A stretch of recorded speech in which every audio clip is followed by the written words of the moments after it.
بسم الله الرحمن الرحيم.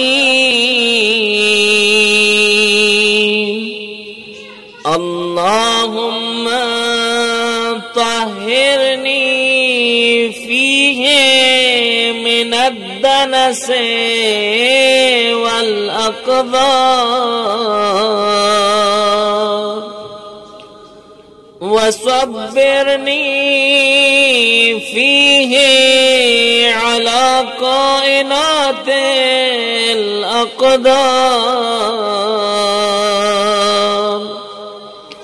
ووفقني فيه للتقى وصحبة الأبرار.